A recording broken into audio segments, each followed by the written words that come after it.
Welcome to the Commercial Real Estate Report. This is the show that's empowering you to build generational wealth with real estate. I'm your host, Chris Berg. Today, we're going to talk about some of the ballot measures coming up here on November 5th, just 34 days away from Election Day here in California, and really what their impact potentially could be on commercial real estate. Also, recent bill, AB 98, that Governor Newsom signed in regards to warehouse development. Join us today for today's discussion.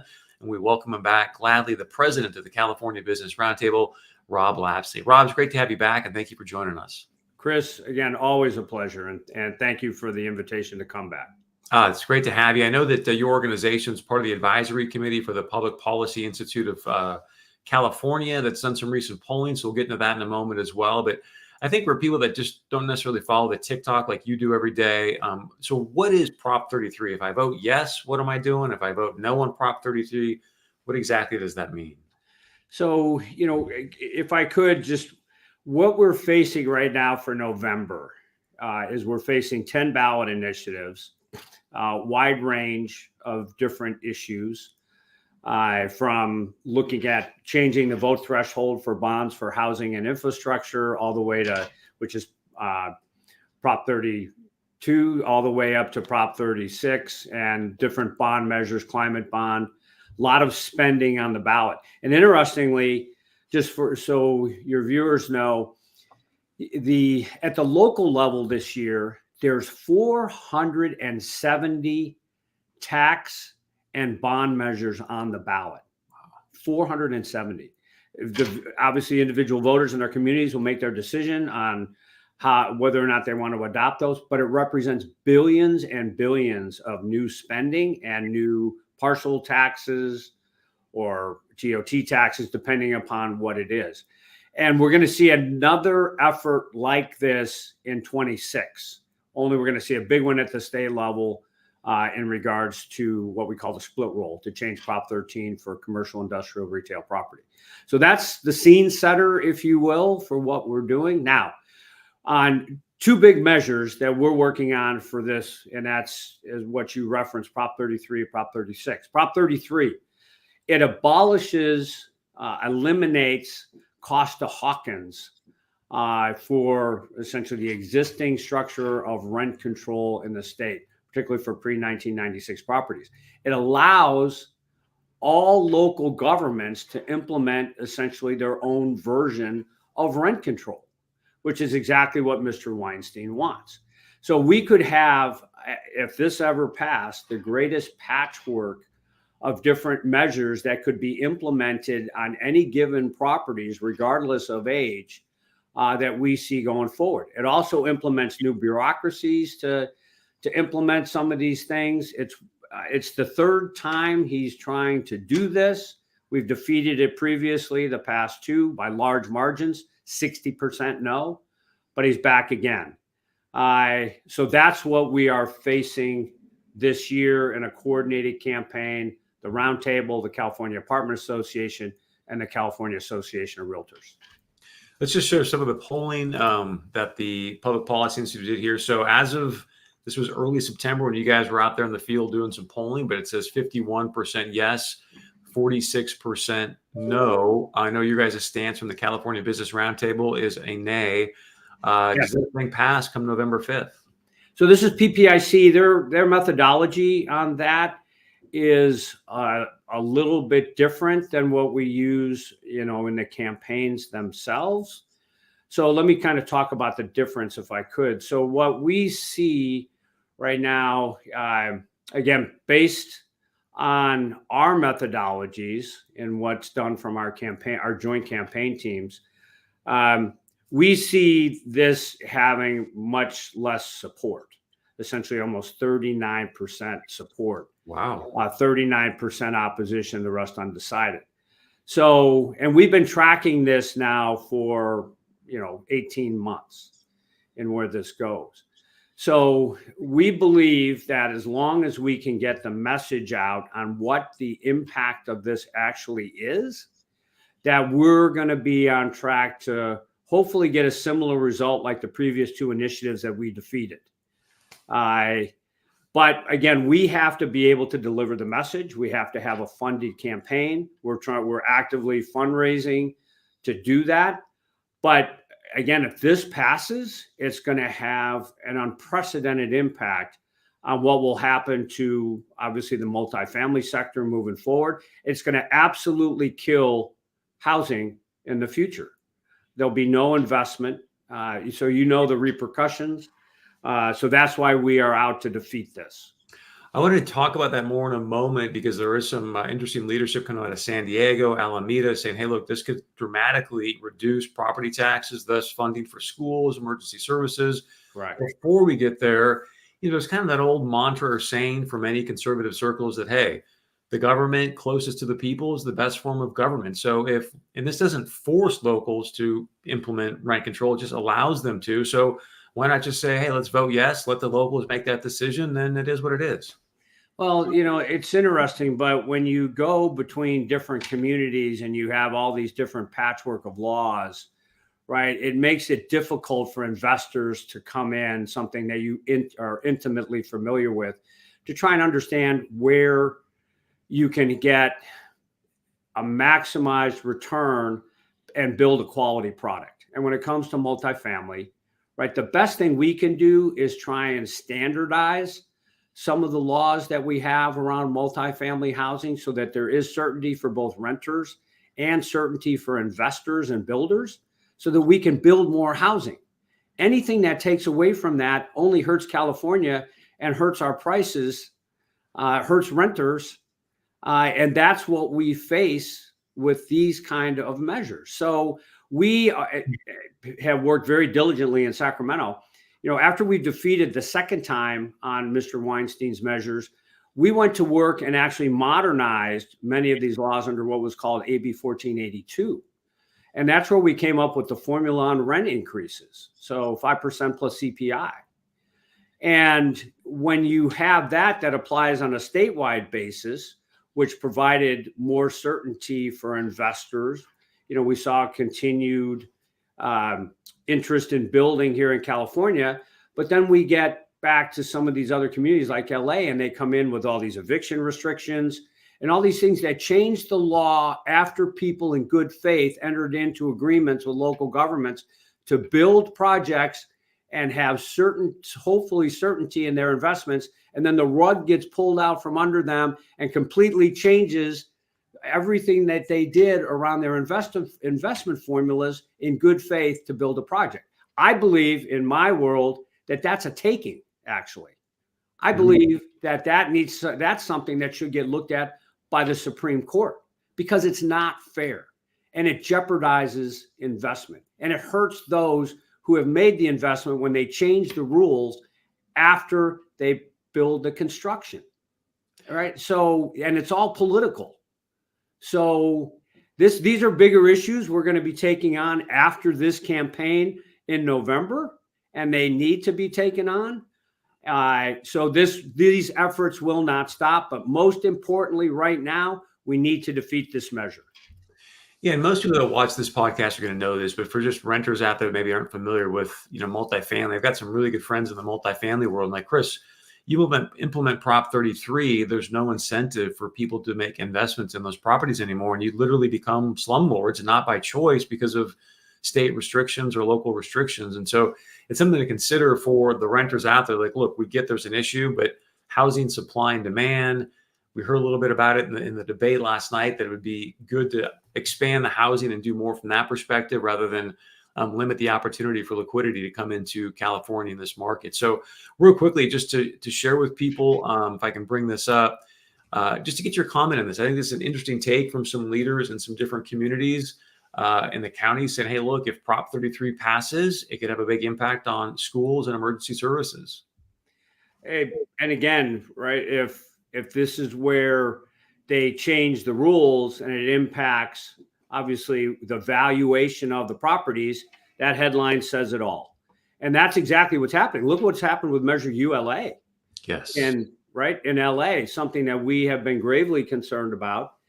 And it's happening there around that measure on transfer taxes. So every time they come up with these ideas, right, the intended but unintended consequences matter.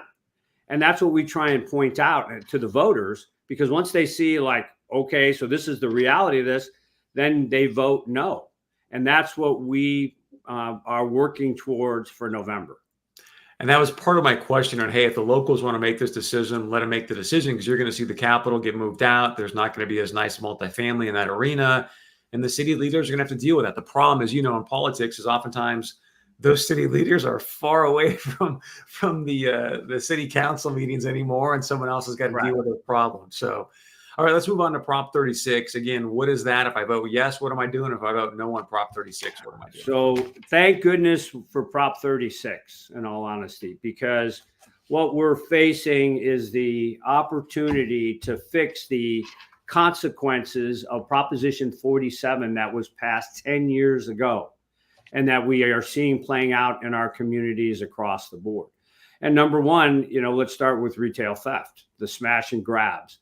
The ability to say and tell people that if you steal less than $950, it's really okay, because we won't even really give you a traffic ticket. We're going to, if we bother to catch you, then we're just going to cycle you right back out on the street. So today you could go to 5 different stores, steal under $950 in each store, and you're never going to go to jail. It's insane. And so, as we know, to attract business, but most importantly for California's quality of life, we have to have safe communities. This also addresses fentanyl.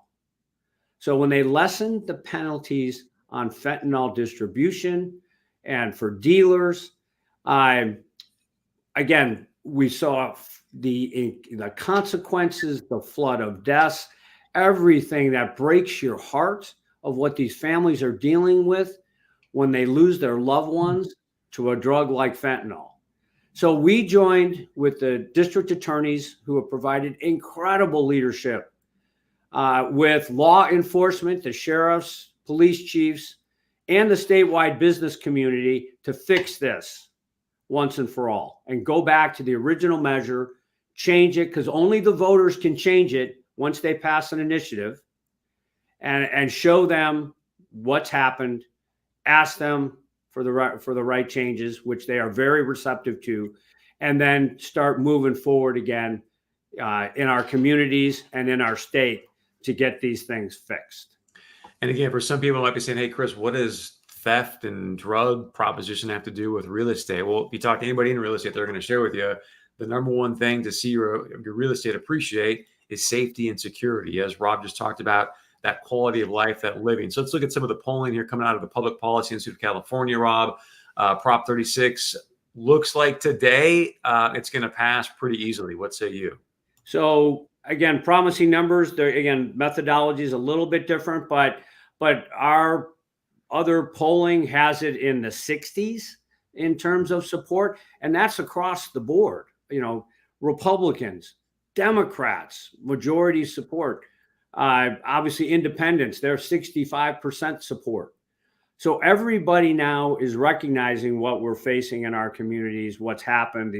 They're no longer willing to tolerate it, but we got to bring this thing home. So it's the same thing. We have to make sure people understand what this does. We have to make sure that they understand the provisions of how we're fixing this once and for all. And so we're actively raising money. We have a major campaign effort with, again, the district attorneys and law enforcement. But Chris, most importantly, the statewide business community needs to take a leadership role with this. They need to do it not just for business, but you said it so well. They need to do it for our communities, right? This is a California issue now. This is beyond a business issue. And when you don't have a two-party system, when you have only a one-party system like we have today, and a large number of those legislators are opposed to this, but a large number of them are in support, the business community has to step in and try and help get these things across the finish line if we're going to build a better California moving forward. And that's what we're trying to do with the district attorneys and law enforcement. I want to put for you a clip because just so people know, the mayor of San Francisco and this is the mayor of San Jose, Matt Mahan, they're both for passing Prop 36. Now, I'm going to play a clip recently from Mayor Mahan, Rob, and he was on a show. He's talking about Prop 47 in contrast to Prop 36. Just so people understand, Prop 47, before you hear this clip, was actually dubbed the Safe Neighborhoods and Schools Act when it passed. So keep that in mind as you hear this clip. This is, to me, newly being back to California, it just, some of the statistics are stunning. Accountable that we lost under Prop 47. Since Prop 47 passed, homelessness is up nearly 60%. Overdoses have skyrocketed to now be the leading cause of death for Californians from the ages of 18 to 45. And we've seen rising retail theft that's driving small businesses out of our state. We need solutions. Prop 36 is a step in the right direction. The leading cause of death for people 18 to 45? Yeah. Yes. So, Chris, in the coalition, and thank you, because again, Mayor Mahan has been just an outstanding leader on this. We have Todd Gloria, the mayor of San Diego, fully in support of this. We have Mayor London Breed in San Francisco, fully in support of this. The big city mayors are joining together to be able to, again, help get this across the finish line, given the impact on their communities. But when you hear, we've done press conferences, we have some of the moms of 18-year-olds who first semester in college took something that they had no idea, one pill, had no idea had fentanyl in it, and then they get a call at home. I have a college-age daughter. It breaks my heart. I got to tell you, it breaks my heart to even think about it. And yet, and these moms are standing up to be able to fix this because they know what the potential impact is on future families and don't want to see anybody else go through that. But it breaks your heart. One of the things That's why we want to help this. And thank you for bringing up the college student situation that's happened. It didn't click for me until you just said that, but there was a recent special on 60 Minutes in regards to fentanyl, what's happening with the border. And we lost more Americans last year due to fentanyl than we did in Vietnam, Iraq, and Afghanistan combined. Yes. So just to give you some context or the importance of, look, whether you're for or not Prop 36, just the importance of safety and security within our cities, and obviously being much more strict from a legal standpoint and the DA standpoint and the judges on fentanyl. So anything else you want to share there? We can move on to AB 98. We have a broad coalition on this across the state, from left to right, some of the biggest progressive organizations. Again, elected leaders, major Democrat elected leaders, like you saw, business organizations, veterans group, you name it, they are part of this coalition. But we got to bring this thing home. And so that's what we're working towards. One last comment on this, and we'll move on to AB 98. I did see recently where Governor Newsom and some other Democrats are against Prop 36, and hey, this is taking us back years on the war on drugs. It's going to disproportionately impact Black and Latinos here in California, especially from an incarceration standpoint, the costs involved with incarceration. I think many people, and I think I would agree with this, Rob, incarceration is not rehabilitation. So what's your response to that? Yeah, and I appreciate you bringing that up because this is important. So the governor, fought hard to get this so it was never on the ballot. He's opposing his own district attorneys and law enforcement on this. And he says it's because of the budget impact for potential incarceration, which the state has plenty of money. And the judges in this measure have plenty of discretion so that they could, even if somebody gets arrested for a drug offense, if they put them right into treatment under this measure, and then their record is expunged after it's over. So it's like it never happened. So the impact on individuals that he's concerned about are actually addressed in this measure. So the governor said something very interesting, and that was when he found out about the PPIC number that you put on the screen, the 71% support, the governor said, that's not a California I recognize. And we're like, how do you interpret that? It's not a California I recognize. The people of this state are standing up and say enough is enough because we're seeing it every day. And the governor doesn't understand or recognize that. It made no sense, but it was actually something that was very concerning because it showed that, frankly, he's out of touch. So again, that's where the opposition comes from. They pass some bills, try and say, don't do the initiative. But this initiative addresses their concerns. And so again, you have to delve into the politics if you truly want to understand where they're coming from.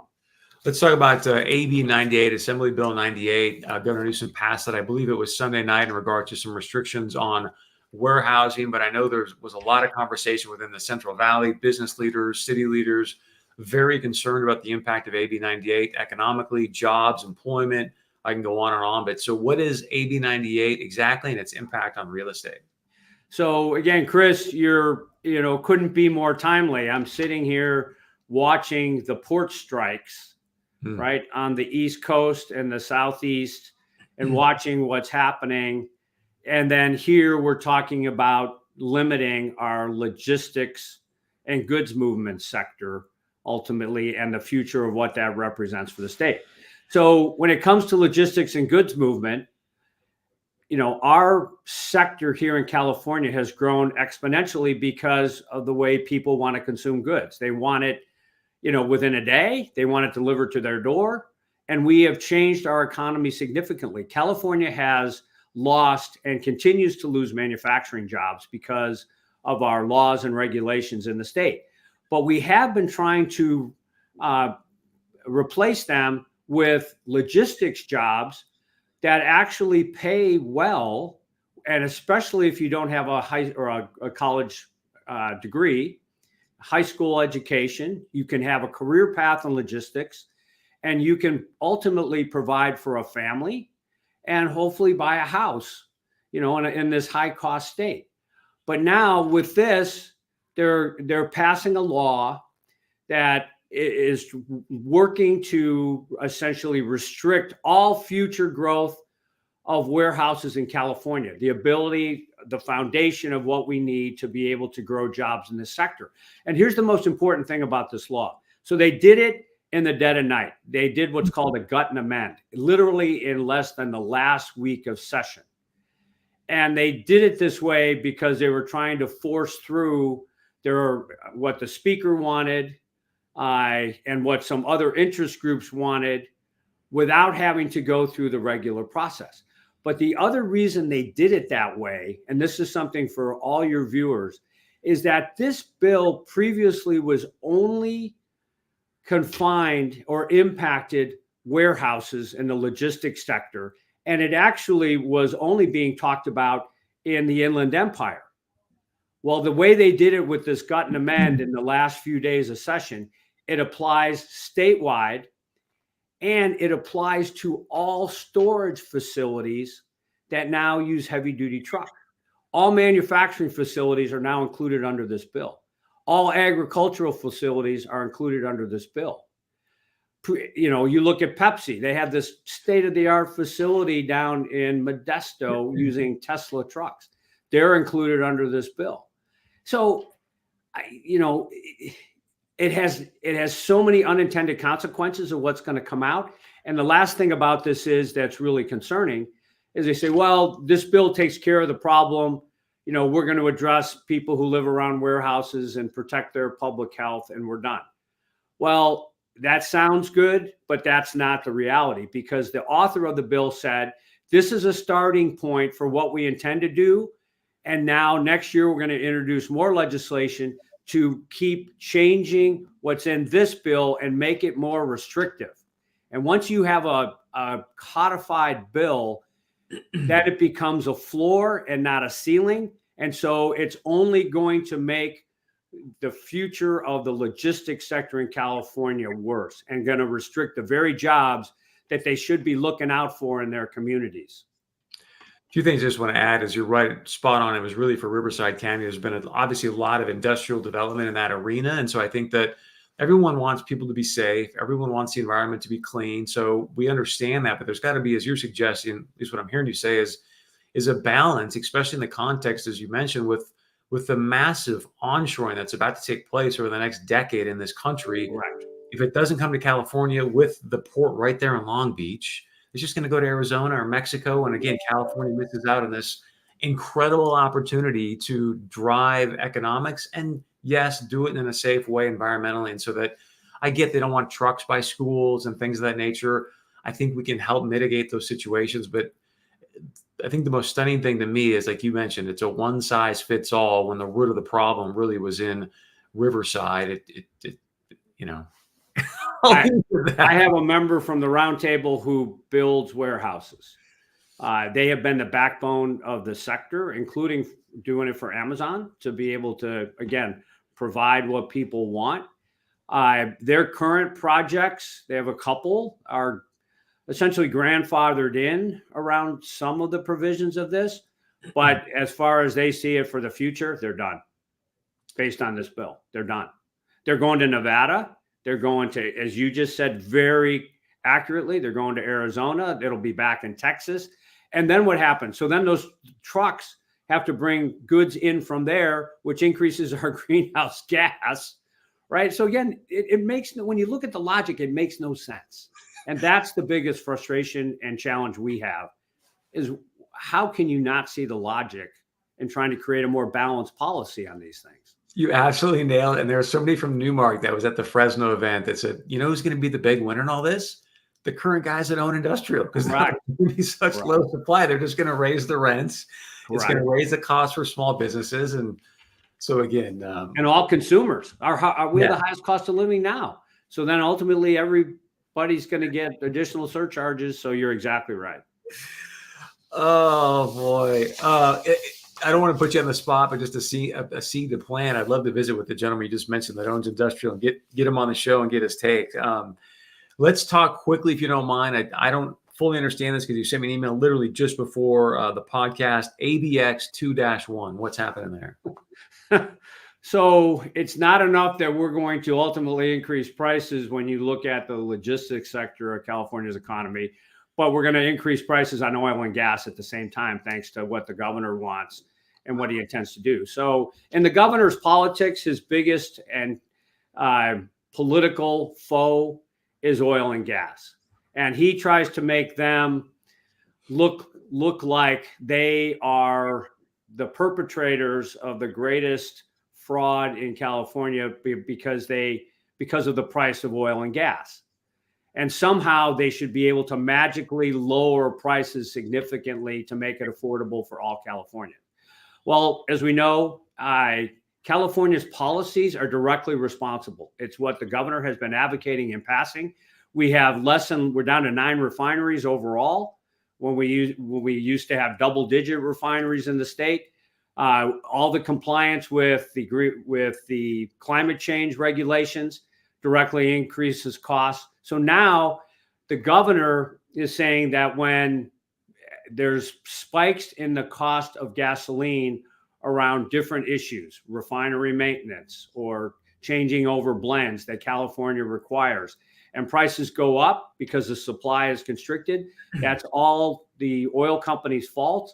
So the way to fix that is if we have 15% of the supply that we make annually be put into a reserve, then we could release that reserve to smooth out the prices, to smooth out the supply. And it will magically create a balanced playing field for the future in what we do. Well, okay, that sounds good. But again, it's all politics. Because when you look at the reality of that policy, you're looking at, we need 59 new petroleum storage facilities to even begin to try and create a reserve. Not to mention that there's an interstate commerce issue because the governors of Arizona and Nevada have already weighed in to Governor Newsom saying, you're going to be restricting our gas because we make gas for those 2 states. And that's going to directly increase our prices. So essentially, we're going to sue you on all of this. Yes. But right in a campaign and election season, this all sounds good from the governor's perspective. So special session is in right now. Session ended on September 30th, ended on August 31st. The governor's bill signing just finished on September 30th. Well, we're in special session right now to pass this bill that will create this reserve. The Assembly passed it yesterday. Senate comes in October 11th. Again, it's all politics, so most likely it's going to pass. We just issued a special report from the Center for Jobs that shows the price increases, which is going to be at least 15 cents a gallon. So here we go again.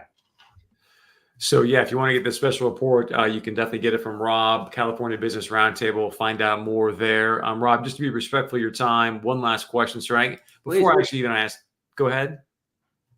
No, I'm sorry. Please go ahead. Before I ask the last question, again, just because it's the commercial real estate report, I want to bring up Sam Zell. And Sam Zell always tells this story about when he walked into his Econ 101 class in Michigan, and on the board, the chalkboard back then, it was just supply and demand. And I just keep thinking that throughout this conversation, right? Like, let's get more supply of housing, pricing goes down. Let's have more oil, pricing goes down. So it's all right. Last question, sir, is last time you and I spoke, there were some rumors about the possibility of a ULA type tax, transfer tax happening in San Diego. Any veracity to that? What's the status there? So I don't have an updated status. It's still being talked about how to, again, administratively try and address some of the key provisions in this to try and balance it out. One of the issues, again, we touched on was, does it apply to the net of the deal rather than the gross?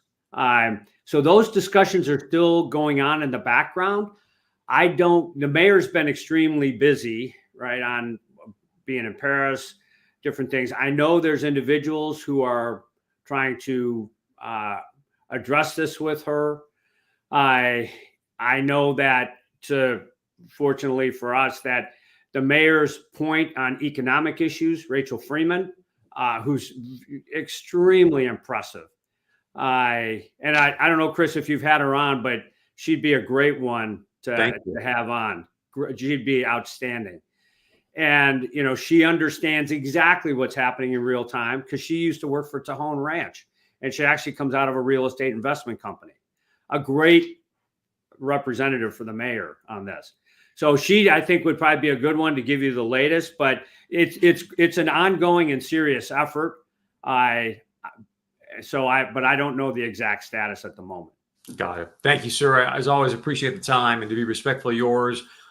Anything else you want to add or share that I haven't asked you? And then obviously, how can people get a hold of you if they want to reach out or find out more about your organization and donate to some of these causes? So we appreciate that. And we're at cbrt.org. We're in Sacramento.